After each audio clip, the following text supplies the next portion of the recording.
regulated militia being necessary to the security of a free state. The right of the people to keep and bear arms shall not be infringed. Welcome to another edition of Bearing Arms, Cam and Company. My name is Cam Edwards. Glad you're with me on the program today.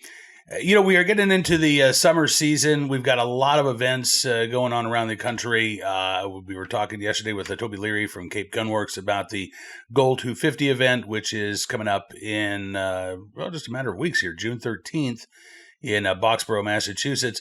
There were a couple of other events that are coming up as well that I've been invited to take part in, but I'm not going to be able to make it, unfortunately. So we're going to be talking with the organizers of those events. You've got a great firearms conference that is coming up also in Massachusetts, a regional event that's going to be, I think, featuring some fantastic guests. Holly Sullivan, who is one of my co-board members of the Citizens Committee for the Right to Keep Bear Arms, has been spearheading this. We're going to talk with Holly in just a matter of days. I'm going to be sending a video to that conference, but I won't be able to make it in person.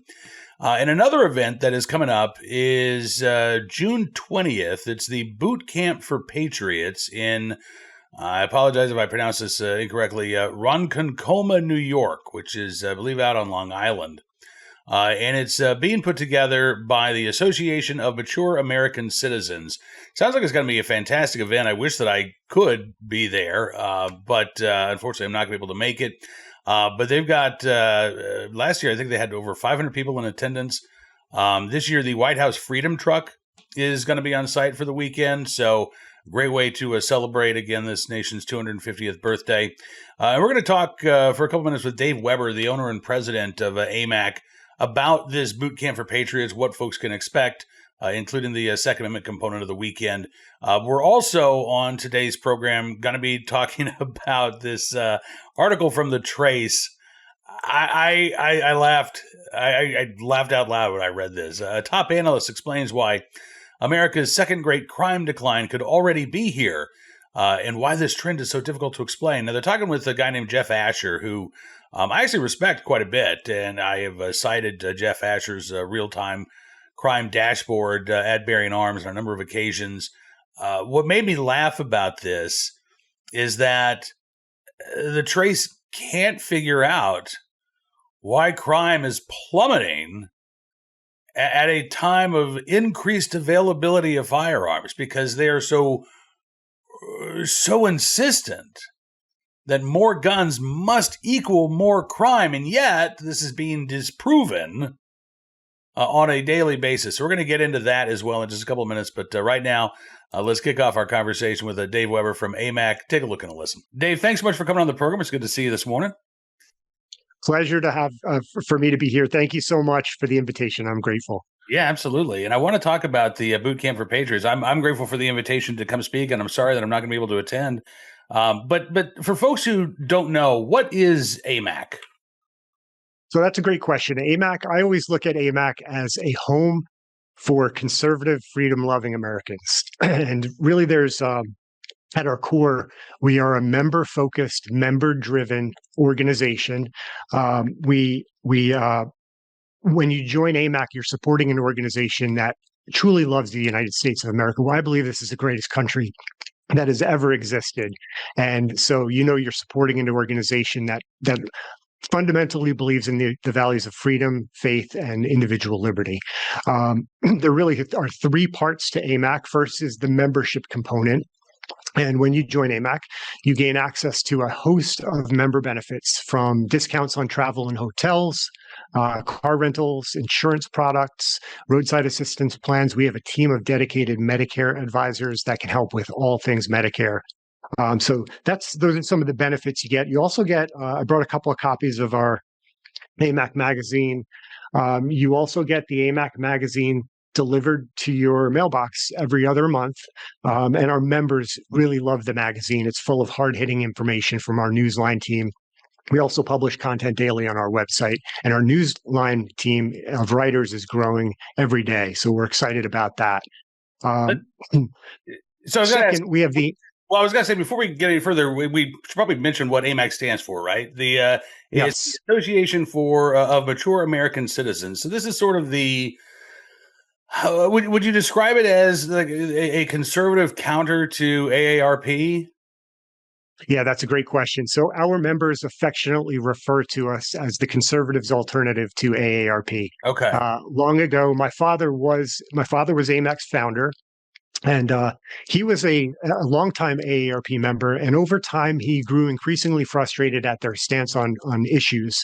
He felt like they no longer represented him. Now, my father was a man of great faith, and when they would publish an article about faith, he was expecting, not for it to be about burning incense and that kind of stuff. So he sought for an alternative and really was unable to find one. And being a believer in free enterprise, said, well, I'm sure there are people out there who feel exactly like I do. So I'm going to build an alternative.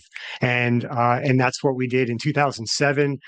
Him, my mother, my sister, and I sat around a coffee table and kicked around this idea. And after coming up on 2 decades now, it's been a long road, but we have firmly established ourselves. We have over 2 million members, and we're growing. And we have teams of people that are doing really good things for all Americans. Liberal Americans don't realize we're helping them too, but I think in the long run, they'll see the fruits of our labor too. So you've got the member component, and then you've Yes. got what are the other components of this organization? So two other components. We have the AMAC Foundation. The AMAC Foundation is primarily responsible for promoting our educational programs and resources. That includes our signature Social Security advisory services.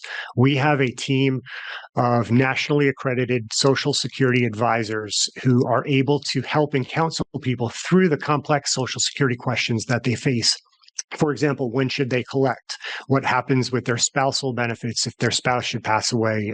There's so many questions that we wanting to ensure that people have Social Security when they retire, that everything they've paid in to it their entire working career is there for them, but also to be able to counsel them through these complex questions. And we've been able to help thousands of people at absolutely no cost. It's a free service through the foundation. So we're excited about that, and that continues to grow. And then the last part of AMAC is AMAC Action. That is the team that gets things done on Capitol Hill. We are on the front lines working with our members and for our members on really critical issues that America's facing: election integrity, securing our borders, protecting our children in schools, and defending parental rights. We're protecting life at all stages from conception through natural death. And of course, important to me is restoring our fundamental right to keep and bear arms. Well, that is also important to me too. So I'm glad we're on the same page there. And there is going to be a Second Amendment component to this boot camp for Patriots that's coming up on June the 20th, the weekend of June the 20th, right? Yes, that's correct. And we're excited about that. We've not had a Second Amendment panel before, but we are putting together a panel of people. The details are to be determined. We're still interviewing speakers and potential panel guests. But we really want to talk about maybe some of the historical importance of the Second Amendment, why the founders enshrined that right into our Constitution and our Bill of Rights, what it really means. It's amazing when you consider that our founders, it took them 27 words to manage all gun regulation in America. 27 words in our Second Amendment. And half of those words are really a prologue to the meat of it, which is that the right of the people to keep and bear arms shall not be infringed. Period. That's it. And today, fast forward, we have 20 some odd thousand laws nationwide. And I think that inch by inch, we've incrementally given away our right to keep and bear arms to the point we don't recognize it today. And so that's why I'm so focused with AMAC moving forward to help restore that right to where it should be. And the Trump administration and our rock star Harmeet Dillon is just doing phenomenal things even in the last 2 weeks. Yeah, I actually had the opportunity to speak with the Assistant Attorney General on Monday of this week to talk about some of the new lawsuits and get caught up on some of the ones that have already been filed. And yeah, and I know that look, we live in a day and age where everybody's a critic, and there are some folks who say, well, the DOJ is not doing enough. I mean, I'd love to see DOJ stop defending things like the National Firearms Act, but Harvey Dillon has explained, there is a strategy involved and there is a duty, frankly, for the DOJ to defend some of these laws. But the DOJ has been very active, I think, in trying to roll back, for instance, the prohibition on mailing handguns through the Postal Service. You can already mail long guns. They want to revise that rule. So, yeah, they're doing incredible work. And, putting cities like Denver on notice, states like Virginia, where I live, on notice that, hey, these bans on commonly owned firearms, we're going to challenge them in court. I think is hugely important. And I imagine, I know that the boot camp for Patriots is going to be taking place in New York, and I imagine that New York may be facing a lawsuit regarding their gun control laws from the DOJ. They certainly face a number of lawsuits from Second Amendment organizations already.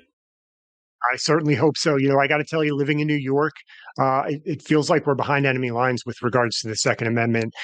When I filed for my pistol permit, it took 22 months before I actually had a permit in my hand. I had to go through background checks. I had to do in-person interviews at my local police precinct. I had to have my fingerprints taken, mug shots taken. I had to provide proof of residence, background information. I had to provide a voting registration card. I had to provide prescription drug history for 10 years. I mean, that's what I deal with in New York. So you can understand why I'm a little frustrated with the speed at which we're trying to restore these Second Amendment rights. But I follow someone named Mark Smith. He's a constitutional attorney, a member of the Supreme Court bar, and he's got a YouTube channel. And so I learn a lot from him. It's a little bit on the the legal technical side, but I appreciate that because I'm educating myself. And he always says it's brick by brick. So case by case, we have brick by brick where we're rebuilding our right to keep and bear arms. And I do believe that when you look at especially over the last 15 years or so, it's going back to 2008, the Supreme Court in their Heller decision, which said that arms that are in common use for lawful purposes cannot be banned. And then you move forward through all the way through 2022. Right here in New York was the New York State Rifle and Pistol Association versus Brune, which declared New York's licensing scheme, which I had to go through, declared that unconstitutional and replaced it with a supposedly simpler process. Although our Governor Hochul within 2 weeks had already passed legislation to find ways around it. So it's a never-ending battle. I'm frustrated that the Supreme Court doesn't act more quickly. We've got probably a dozen cases scheduled for conference that they've been kicking the can down the road. Yeah. We're waiting for that for a long time. There's one case, Duncan v. Bonta, which challenges California's quote unquote high capacity magazine ban, which is really just a standard magazine device for your firearm. That case has got to be 10 years old now. So, we're frustrated with the process. But we do know that it's brick by brick. That was one of those cases that was up before the Supreme Court when Bruen was handed down, and it got GVR'd. Yes. And now it's back up again. I got to tell you, Dave, for somebody who, is not with a Second Amendment specific organization, I'm very impressed with your knowledge of Second Amendment issues. There are a lot of folks who who I talk to who definitely support the right to keep bear arms, but they're not necessarily on top of these things. So I appreciate your diligence, and this again is something that that you want AMAC to be involved in. You want to be a welcoming space for gun owners, Second Amendment supporters, and you want the organization, it sounds like, to play a role in defending our Second Amendment rights. That's right. We're going to be doing more of that. I think it's so critical. I think it's the one part of our Constitution that gives teeth to the entire document. It's truly remarkable when you understand and you research and understand why our founders were adamant that the people had the right to keep and bear arms, that the people would be armed. If you remember, the shot heard around the world. The opening shots at the Revolution were at Concord and Lexington, and they were fired because the British had sent troops to seize colonial arms and disarm the Americans. And that right there was a line in the sand. And our founders, in their infinite wisdom, enshrined that into our Constitution so that it could never be taken from us. Although, you question if that's the reality today. Right. Well, as you say, we are clawing back some rights, but I'm working on a piece actually for Bearing Arms later today going back to 1981, and there was a document that was put together by it was the National Coalition to Ban Handguns. It was their statement on the Second Amendment. And right up front, you do not have a constitutional right to own a handgun, they said. And, their position was that you didn't have a right to own a bolt action rifle either, or a double action shotgun, right? You had the right to own nothing when it came to the right to keep arms, because it was a collective right to perhaps serve in a militia that right had been basically nullified by the existence of the National Guard. So you talk about clawing our rights back. We definitely are doing that, but we also have come a long way, I think, in the last 40 or 50 years. The Heller decision. It's amazing to me that we've got people who are old enough to buy a firearm now, who are not old enough to remember the Heller decision coming down, right? They have grown up in a world in which it's just accepted that the Second Amendment protects an individual right to keep and bear arms. And, that was not the case. We may be able to read the plain text of the Second Amendment, but for decades we were told, no, it doesn't mean what you think it means. It's not about you and I being able to own a firearm, right? It's about, again, being able to serve in a militia. So we have made, I think, substantial progress, and I think we're going to continue to make substantial progress. But a lot of that, again, is through the grassroots efforts of gun owners supporting organizations that are challenging these laws. And it sounds again like this boot camp for Patriots that you guys have coming up the weekend of June the 20th is going to be a way for attendees to learn how to become more effective activists. Is that fair to say? That's correct. That's fair to say. And also to be a part of the process. People are intimidated. They don't know how to get involved in politics. And we make that easy. We provide a path. First of all, just join us. We can help you. And to whatever level you want to get involved. If you just want to support us and we'll do the work, that's fine. If you want to actually become an AMAC delegate, we have hundreds of delegates across the country now. And you can organize locally. And so there's a role for you from just joining all the way to helping us and to actually being on Capitol Hill with us. We just did a delegate fly-in about 2 weeks ago in DC, where our delegates actually meet us in Washington, and we go door to door and push forth. So like I said, we create a path for people to get involved, and many people just unfortunately don't know how to get involved. And we believe politics is obviously on the national stage, but it's so important for people to get involved in their local elections, on their school boards, and we can help with all that stuff. So when you join AMAC, you have a team of resources, people that believe in the same things as you and want to help you and will help you. So if folks want more information about AMAC itself or the Boot Camp for Patriots, where do they get more info, Dave? So you can visit us online at amac.us. That's amac.us. You'll find information on our boot camp coming up in June. We also have our America's 250th anniversary celebratory cruise, which will be in Alaska in August. We have regular events and delegate conferences. We have weekly webinars covering a variety of topics from protecting yourself against scams to how to navigate the Medicare maze. So we've got a lot of resources. And it's at amac.us. We encourage you to visit the site, learn about our boot camp, and join AMAC.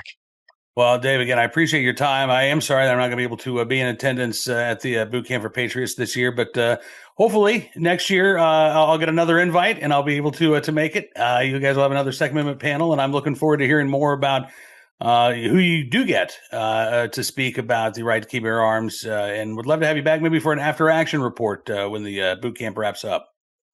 That'd be great. And the invitation is a standing offer. If we'd love to see you next year. I appreciate that, Dave. Thank you so much for your time today, and look forward to talking to you again soon. Thank you again. And thanks again to Dave Weber for joining us on the program. And again, I was really impressed by his knowledge of the Second Amendment. I think the fact that he's a gun owner, had to go through this process himself in New York State. If you care about your Second Amendment rights at all, having to deal with New York's gun laws, boy, that's going to make you a Second Amendment advocate, I would think. Anyway, I look forward to talking with Dave again in the future, and Really do thank him for his time.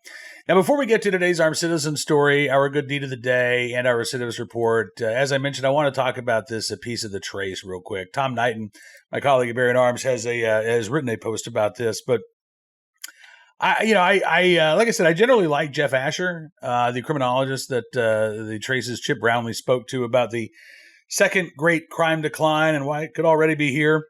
I was a little disappointed to see Jeff Asher talking to the Trace, but you know what? I'm actually going to reach out to him myself and see if he'll do equal time. Since I talked to the gun control crowd, maybe he'll talk to the Second Amendment crowd as well. And when it comes to explaining why we've seen this, not just significant, but this historic decline in violent crime and in homicides. I really appreciate the fact that Jeff Asher says, I don't know why it's happening. Because so many people will offer their theories, it's because of this one thing. I don't think it is because of one thing. I think we're looking at a variety of factors. But it is worth noting, and I was actually kind of surprised to see the Trace had this graphic. The national homicide rate in historical context, they say. And they've got a graph going back to 1900, where the homicide rate was 6.4 per 100,000 people. And it climbs.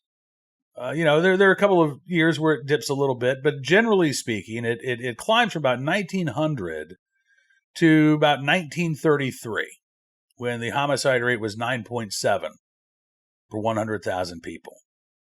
And then you saw really the first great crime decline. They call what's happening right now the second, but this is actually probably the third. The first great crime decline happened in the 1930s. Homicide rate in 1933, as I mentioned, peaked at 9.7 per 100,000 people.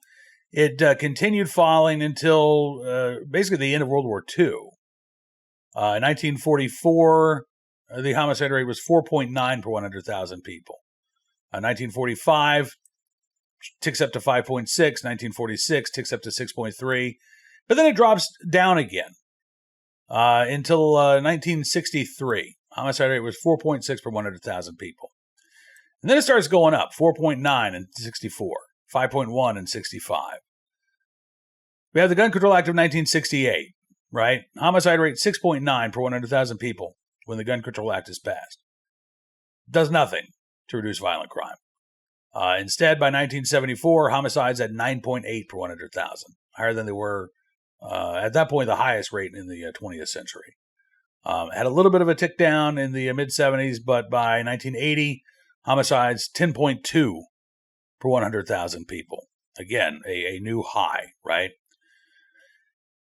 The homicide rates dipped throughout the first part of the 1980s.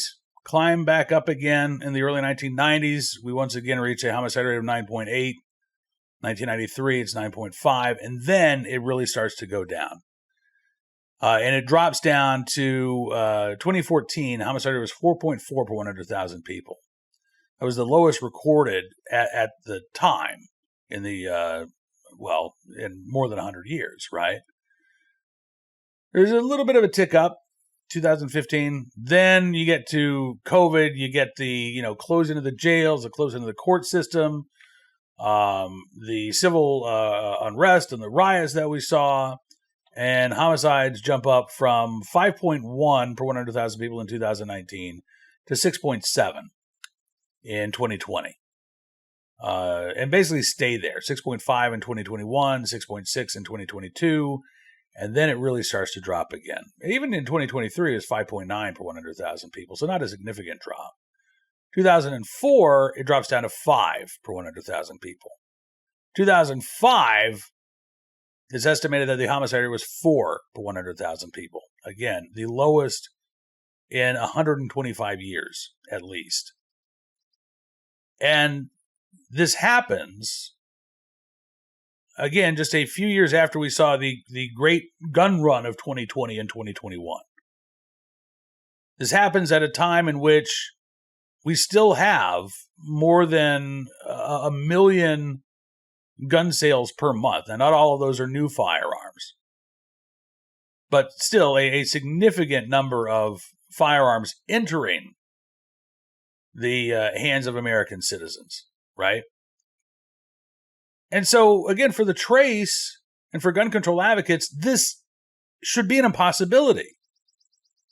The fundamental premise of the gun control movement is that more guns equals more crime. This is why Dr. John Lott's book, More Guns, Less Crime, was a direct refutation of that. And again, we've known this because from, again, 1993 to 2014, you saw violent crime and homicides drop dramatically. But we didn't see fewer guns during that time period, right? That actually coincides with the expansion of the right to carry. States going from may issue to shall issue. More people bearing arms in public did not lead to more crime. And even over the last, 5 to 6 years, you could talk about a similar phenomenon happening with constitutional carry. So now more than half the country doesn't require a permit to carry. If you can lawfully possess that firearm, generally speaking, you can lawfully carry it.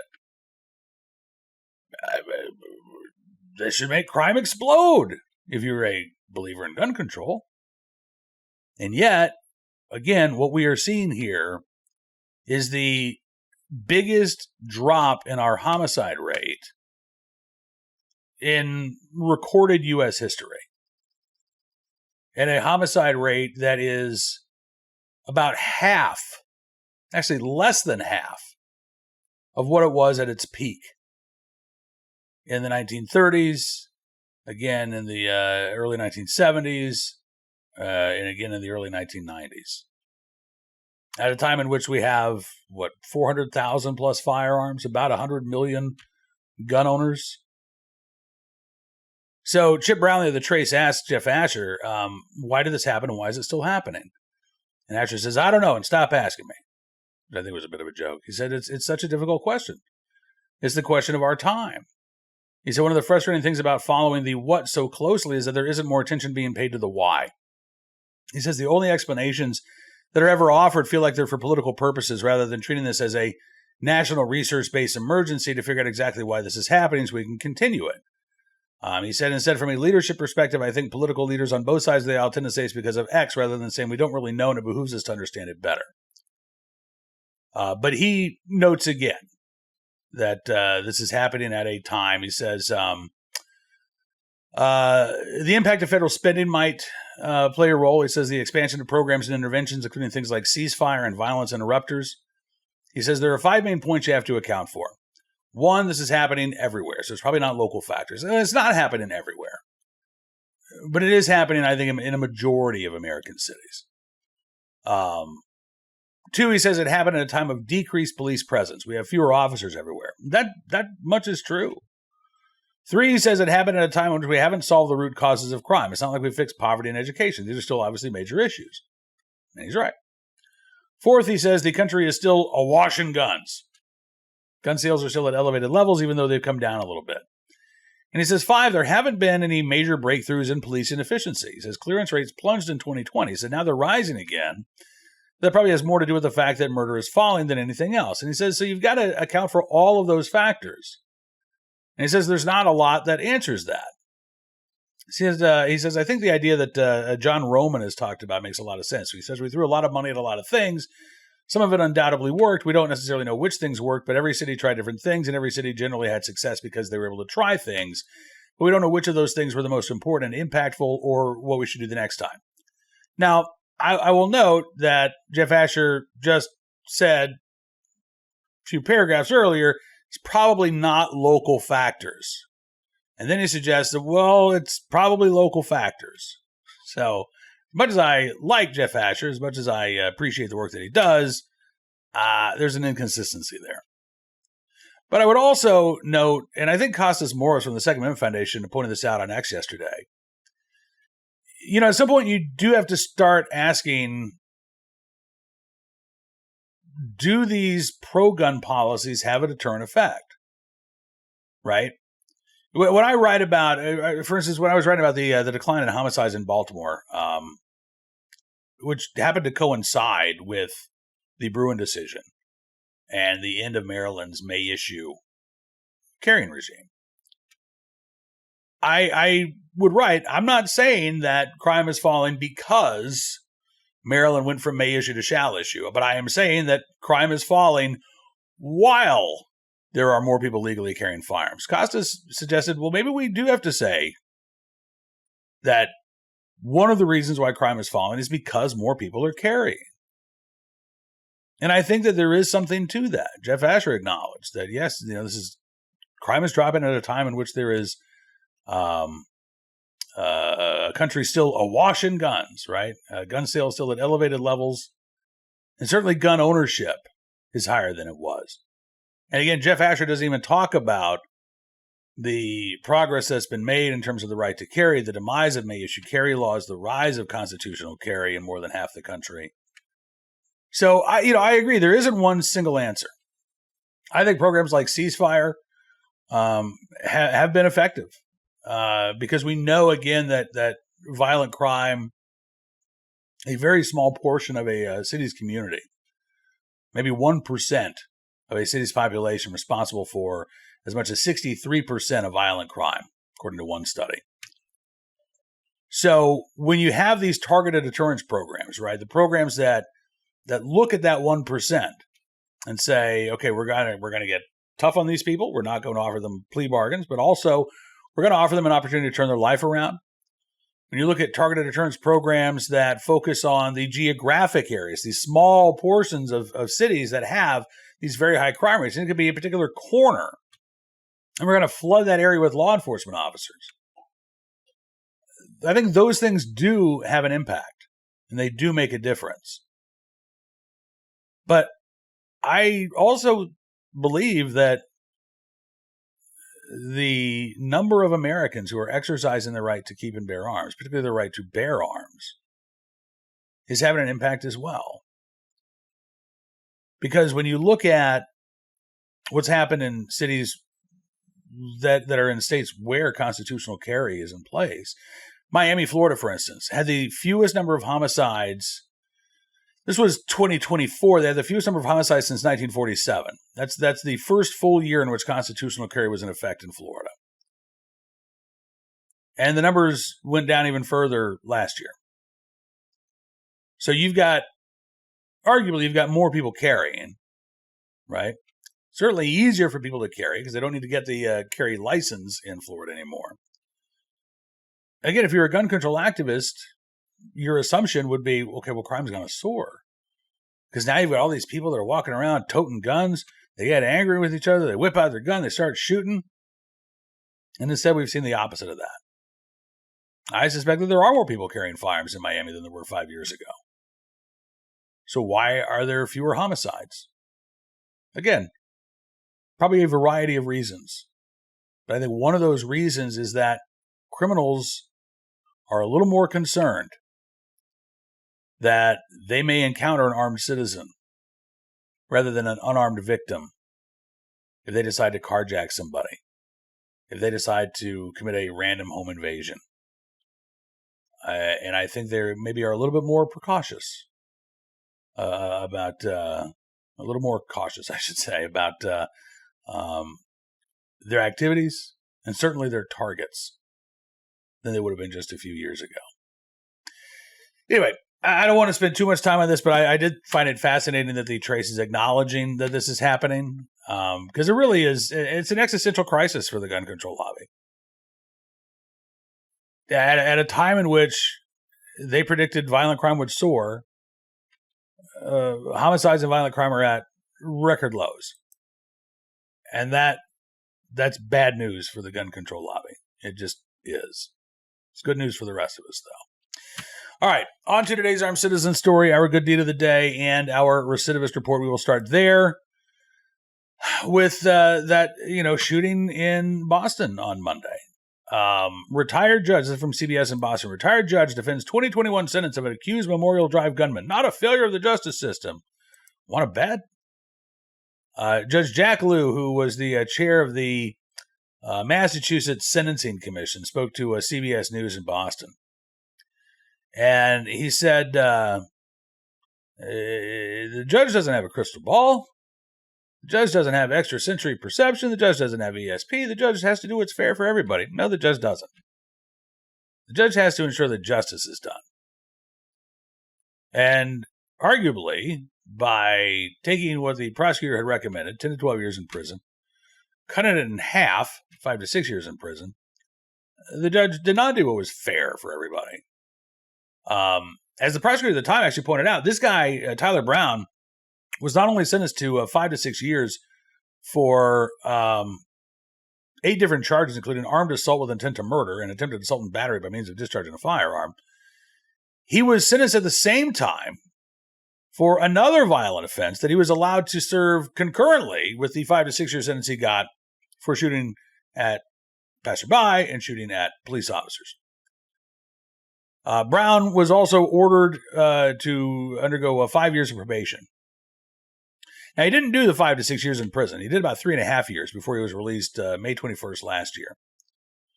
Jack Lew told CBS, the judge had, I believe, a 42-year-old man with a demonstrated documented mental health history. So this is not an intervention, he said. The judge sentenced this individual to 5 to 6 years in state prison with probation with a significant mental health treatment component. That's a fair decision. That's a just decision. That's justice. Justice is not just to adopt whatever the prosecutor says or really whatever the police say. And he said the larger issue may have been failures in mental health treatment after Brown completed his sentence. No, again, I completely disagree with the judge. First of all, we know about the failures in the mental health system, right? Every state in the union has a shortage of mental health professionals. Every state in the union has a shortage of inpatient mental health beds. And Tyler Brown was not just somebody who had a demonstrated documented mental health history. He had a demonstrated documented history of violent offenses. The vast majority of people with mental illness are not violent people. They will not ever commit a crime of violence. Tyler Brown, on the other hand, did repeatedly commit crimes of violence. And the judge in 2021 was well aware of that history. The judge also should have been well aware of the problems in Massachusetts' mental health system. So if you've got somebody with a documented history of violence who is mentally ill, isn't it better to see that they are confined behind bars for as long as the law allows, in part so they can get the treatment that they need? Now, again, mental health system is not perfect in the penal system either. But at least you don't have to worry about, is he taking his meds? Is he going to therapy? You can assure, yes, he is, because we're watching him. We're making him. But that didn't happen. He was released from a psychiatric hospital just actually a couple of days before this shooting on Monday. CBS reports that Brown allegedly made suicidal statements to his parole officer, waved a rifle during a FaceTime call while saying he intended to use it. Now, by the way, he's a convicted felon several times over. If he's waving a rifle around while he's talking to his probation officer on FaceTime, why wasn't a warrant issued for his arrest? Why wasn't he taken into custody? Why wasn't he, again, put back in jail for violating the terms of his probation?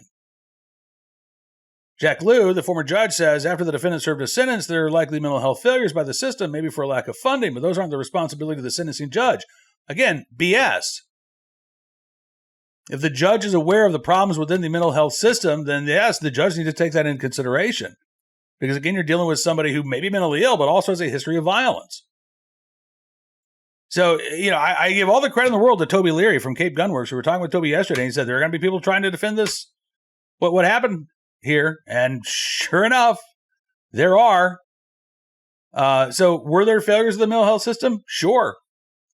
Were there failures of the criminal justice system? Absolutely. And should Tyler Brown have walked out of prison after serving 3.5 years of a 5 to 6 year sentence? No, because that sentence shouldn't have been 5 to 6 years to begin with, no matter what Jack Lew says. All right. Sorry. I'm incensed about this. On to today's armed citizen story. And this is an unusual one.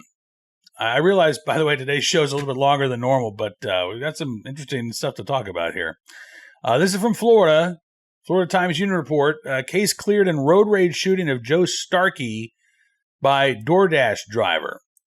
You're a fan of 90s music. You may remember Joe Starkey's name. He was part of the band A Puddle of Mud.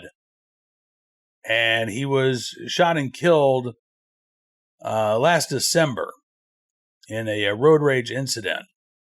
And now the prosecutor's office has determined that the DoorDash driver who shot Starkey was acting in self-defense, or at least that there is not enough evidence to charge him with a crime. The 22-year-old DoorDash driver was with his girlfriend in the car. They were actually delivering meals. It was about 9 p.m., December 10th. Starkey and his wife were headed home after eating out at a restaurant. Starkey's wife says they noticed a Jeep that was swerving and darting into their path repeatedly. Mrs. Starkey said she thought the driver might be drunk or texting and driving, and so they tried to stay away. But she said at one point the driver aggressively passed their car and then hit his brakes. So she says that her husband pulled over, hoping the Jeep would just drive by. It did not.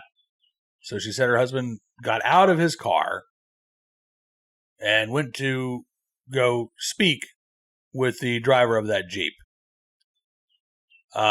She says at no time did he use, threaten, intend, or have any ability to use imminent use of lawful force. At least that was the statement from her attorney. According to the state's attorney, however, it was a little bit different. She said that, again, car was driving erratically. This Jeep was driving erratically. At one point, swerving into their lane, her husband had to repeatedly brake and swerve to avoid making contact. So they both end up at a light. And at that point, the Jeep is behind them. Not in front of them, but behind them. And Joe Starkey, according to his wife, said, "I'm going to go say something." She said she told him not to get out of the car because, quote, people are crazy. But he said, "I'm going to go say something." She apparently reiterated multiple times, "Don't do it." But he did. Walks towards the Jeep. His wife says that she heard a pop and began to panic. She gets out of the car. She sees her husband lying on the street next to the Jeep and a man in camouflage pants holding a gun while talking on the phone. The driver's girlfriend said that she actually didn't recall seeing a whole lot. She was on her phone throughout the drive, basically giving him directions on how to go. As for the swerving in and out of the lane, she said at one point they were in a middle lane. They needed to get into the far right-hand lane to make a turn. But she said her boyfriend used his blinker, moved over into the right lane. She said whoever was in the vehicle behind him, quote, didn't like that, began tailing them with their brights on. She said that agitated her boyfriend, so he stuck his middle finger out the window. Then they made the right turn. She said at the next light, you need to turn left. So then he had to get back over from the right-hand lane all the way to the left-hand lane. I guess it's a multi-lane road. And she said the other driver began tailgating them again, flashing brights at him. So eventually, again, they end up at this light. The other car is in front of them as they're stopped at this traffic light. Driver's door opens. Guy gets out, walks towards the vehicle. She told investigators the man seemed irate, had his arms flailing around. And when he got to basically the hood of the Jeep, her boyfriend, window was down because apparently he couldn't get into the car otherwise. Had to use outside a door handle. He drew his gun and said, "Hey, I have a gun. Don't come any closer." But the guy kept walking towards them, approached the driver's window, reached into the window, and that's when her boyfriend shot Joe Starkey. The driver himself, the 22-year-old, again, talked about having to make these, turns and having to go through multiple lanes. The other driver behind him flashing his brights at some point. He said at one point he allowed the man to Joe Starkey to pass before moving over, which now put the vehicle in front of him. They stop at the light. He says the driver immediately gets out, begins to walk towards him. He said that he generally carries a firearm, and because of the man's aggressiveness, he grabbed it in a, quote, defensive position. But he did warn the guy, again, I'm armed, you need to get back. The man continued to approach, reached through the driver's window. The driver said at that point, the man was a threat to himself and his girlfriend. He believed he may have had a knife, so he pulled the trigger. Then immediately called police. Said that he was acting in self-defense to protect himself, his girlfriend, his sister at home, never wished to take a life. And again, based on all of the eyewitness testimony, the state's attorney's office, and not just the eyewitness testimony. Apparently, in August of 2025, the DoorDash driver was also involved in an altercation with a person at a gas station and used his firearm, quote, as a deterrence in self-defense. Don't know what all that entailed, but this is now the first time that he apparently lawfully used his firearm to protect himself. Starkey, meanwhile, according to the Times-Union, his history revealed, quote, multiple police contacts and arrests with the Jacksonville Sheriff's Office, repeated history of arrests for DUI, driving on a suspended or revoked license, an extensive history of traffic violations. Starkey, at the time, apparently was under the influence. I think his blood alcohol level was tested at 0.11. Anything over 0.08 is driving under the influence in Florida. So the state attorney's office concluded the totality of the evidence establishes that the driver's use of deadly force was justified under Florida law. He faced a rapidly escalating confrontation, an aggressive approach, and a physical intrusion into his occupied vehicle. His perception of imminent harm was objectively reasonable, supported by both physical and testimonial evidence, and reinforced by statutory presumptions.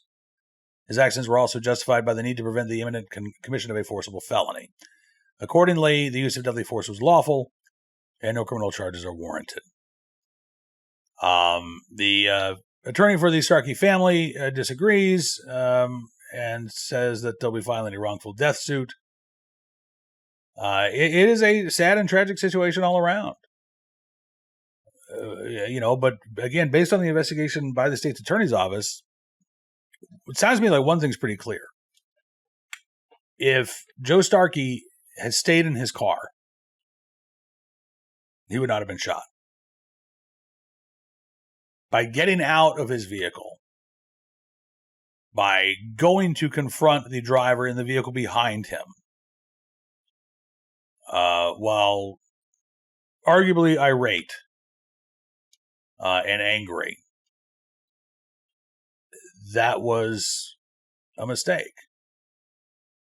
And again, according to the state's attorney's office, it was reasonable for the driver to believe that he was in danger, that his girlfriend was in danger, when Starkey reached through the window of that vehicle.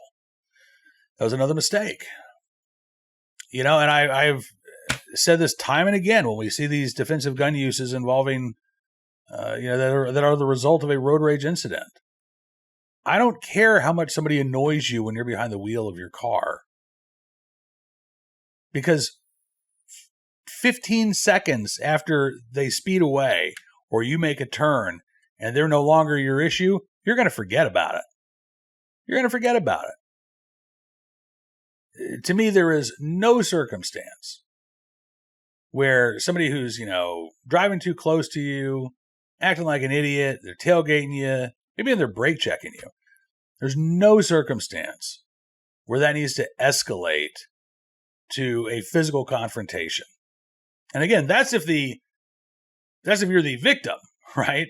Obviously, if you are the jerk that's driving aggressively, that's another issue altogether.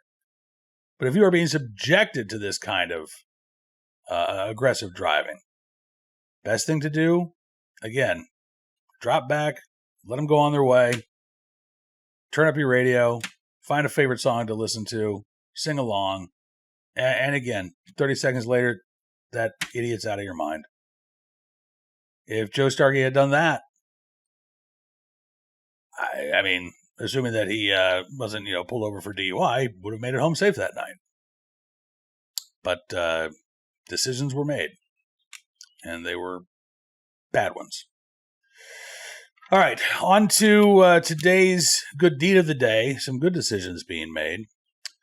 In the state of Washington, Spokane Valley kids receive award after saving man from drowning in a hotel pool. Never seen anything like it, said one of the local fire officials who was there to honor these kids. Tammy Hall, Weston Collins, Ethan Overby, Ray Overby, and Ben Wigeli, all administering CPR and saving the life of a man who was swimming. Actually, I guess the 4 kids, Ben Wigeli, Weston Collins, Ray Overby, and Ethan Overby. Again, they were staying at the Mirabu Park Hotel. There was a guy in the pool with them who was snorkeling. And then all of a sudden, he's face down in the pool and he's not moving. Brian Trevi is the Deputy Chief of Operations for Spokane Valley Fire, said, I've never seen anything like it. There was a person dead in that pool. And these individuals got that person out of the pool, started the chain of life recovery before he even got there. So Kevin Dunn, who's a paramedic captain, submitted the names of these 4 kids, as well as 2 adults, Tammy Hall and Donovan Bond, for a life-saving award, saying that the individuals demonstrated exceptional awareness, initiative, and teamwork under pressure, and it's highly unlikely the patient would have survived without their immediate and decisive actions, and they're absolutely deserving of recognition. Ray Overby, who's a high school student, had just taken a CPR class through the fire department a week before, and she was the one who actually started chest compressions.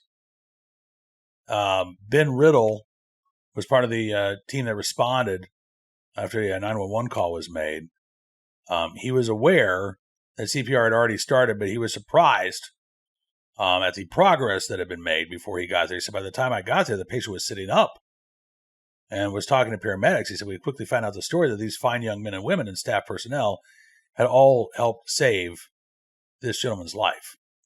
There was a Tammy Hall, one of the adults, a para-educator in the West Valley School District, continued chest compressions until paramedics arrived. She was actually getting ready for a banquet at the hotel when she heard screams. She said, I took off running. She said, I took over CPR and a little bit of water came out of his mouth. So I tipped him over, got the water out, brought him back. She said, I could tell he was still there. So I just kept going.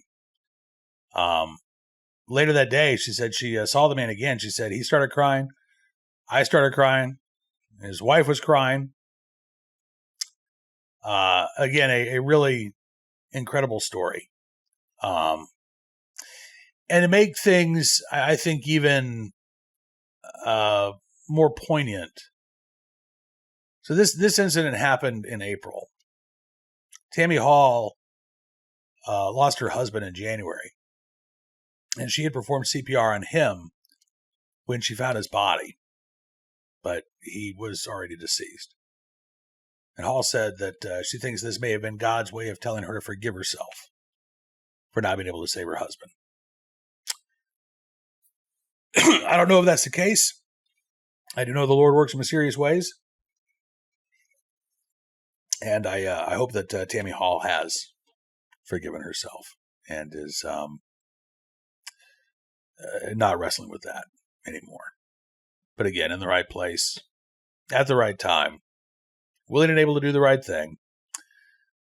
Tammy Hall and the 4 kids there, Weston Collins, Ethan Overby, Ray Overby, Ben Wigeli, the other adult there, Donovan Bond, all in the right place, all at the right time, all willing and able to do the right thing to save a stranger in need, and we thank them for their very, very good deed. All right, that is going to do it for this very lengthy version of Bearing Arms Cam & Company. Didn't anticipate it being quite as long as it was today, but I'm glad you stuck around until the end. Looking forward to seeing you back here again tomorrow. Be sure to check out bearingarms.com throughout the day today. We are keeping you up to date on all of the latest Second Amendment news and information from all across the nation. And looking forward to seeing you back here again on Thursday as we wrap up our podcast week anyway. All right. Enjoy the rest of your Hump Day Wednesday. We'll see you back here soon. Until then, be well, be safe, and be free.